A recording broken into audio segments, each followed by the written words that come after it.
Entrance తరహాలోనే ఎంసెట్ లోనూ mall practice కు ప్రయత్నిస్తున్నారా అంటే అవునని అంటున్నారు ఎంసెట్ అధికారులు. ఇప్పటికే మెడిసిన్ చదువుతున్న వారు, గతంలో ర్యాంకు వచ్చిన వారు మళ్లీ దరఖాస్తు చేయడంతో ఉన్నతాధికారులు ముందుగానే అప్రమత్తమయ్యారు. పరీక్ష పగడ్బందీగా జరిగేలా జాగ్రత్తలు తీసుకుంటున్నారు.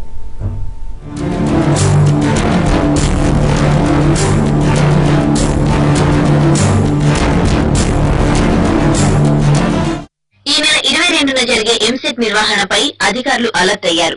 ఇటీవల జరిగిన పీజీ మెడికల్ ఎంట్రన్స్ స్కామ్ తో పరీక్ష మళ్లీ నిర్వహించాల్సి వచ్చింది. అంతేకాక ఆ స్కామ్ లో విద్యార్థుల పాత్ర ఉండడంతో ఎంసెట్ మెడికల్ పై అధికారులు దృష్టి పెట్టారు.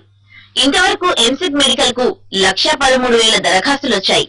వీటిలో 300 దరఖాస్తుదారులపై ఎంసెట్ అధికారులు ప్రత్యేక నిఘా పెట్టారు. గతంలో మంచి ర్యాంకు వచ్చినా కోర్సులో జాయిన్ కాని వారు కొందరైతే ప్రస్తుతం ఎంబీబీఎస్ చదువుతూ మళ్లీ ఎంసెట్ కు దరఖాస్తు చేసిన వారు మరికొంతమంది. అయితే వీరంతా ఎందుకు మళ్లీ దరఖాస్తు చేశారనే దానిపై పోలీసులతో ఎంసెట్ అధికారులు విచారణ చేయిస్తున్నారు. కొంతమంది అయితే 5,000 రూపాయల ఫైన్ తో దరఖాస్తు చేసుకున్నారు. వీరంతా వేరే విద్యార్థుల కోసం అప్లై చేసుకున్నారనేది అధికారుల అనుమానం. లాస్ట్ ఇయర్ గత ఏడాది ఇంతకుముందు రాసిన వాళ్ళ విద్యార్థులు వాళ్ళ వివరాలన్నీ ఆన్లైన్ లో మేము తీసుకున్నాం. ఎవరైతే ఆల్రెడీ సీట్ వచ్చినారో, ముఖ్యంగా ఓపెన్ కేటగిరీలో బిలో 3,000 ర్యాంక్, అదేవిధంగా ఎస్సీ ఎస్టీ బీసీ కేటగిరీలో 5,000 ర్యాంక్ వచ్చిన వాళ్ళ వివరాలన్నీ మళ్ళీ మేము చెక్ చేస్తున్నాం. ఈ వివరాలన్నీ మళ్ళీ పోలీసుకి పంపించడం జరుగుతుంది. తర్వాత అదేవిధంగా రిపీటర్స్ ఎవరైతే ఉన్నారో, అంటే ఆల్రెడీ రాసి మళ్ళీ రాస్తున్నారు, వాళ్ళ వివరాలు కూడా పోలీసు స్థాయికి పంపించడం జరుగుతుంది. వాళ్ళు కూడా ఇండిపెండెంట్ గా వెరిఫై చేయడం జరుగుతుంది. ఎంసెట్ ఎగ్జామినేషన్ అనేది చాలా ఫ్రీ అండ్ ట్రాన్స్పరెంట్ మేనర్లో జరుగుతుంది.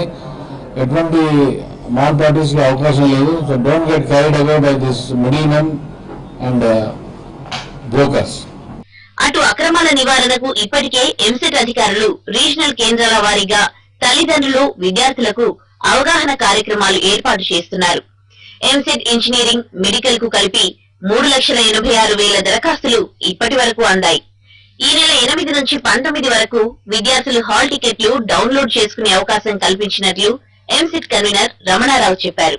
విద్యార్థులు హాల్ టికెట్ డౌన్లోడ్ మాత్రం 8 మే నుంచి 19 మే అంటే 3 రోజుల ఎగ్జామ్ ముందు వరకు కూడా హాల్ టికెట్ డౌన్లోడ్ చేసుకోవచ్చు. వాళ్ళు హాల్ టికెట్ డౌన్లోడ్ చేసుకుంటే దాంట్లో సెంటర్ పేరు, సెంటర్ ఫోన్ నెంబర్ వేయడం జరుగుతుంది. ముందే 1 రోజు ముందు, 2 రోజుల ముందు ఆ సెంటర్ లొకేషన్ చూసుకుంటే మంచిది. ఎందుకంటే ఆ రోజు వెతకడం కన్నా ముందే వాళ్ళని పోయి వాళ్ళ పేరెంట్ అయినా పోయి వెతికితే మంచిది. So that to save time. ఈ నెల 12న పోలీస్ అధికారులతో పరీక్ష నిర్వహణపై సమీక్ష నిర్వహించనున్నారు. మొత్తానికి ఎంసెట్ అధికారులు ముందే జాగ్రత్త పడడంతో అక్రమార్కులకు అడ్డుకట్ట పడుతుందనే అభిప్రాయాలు వ్యక్తమవుతున్నాయి.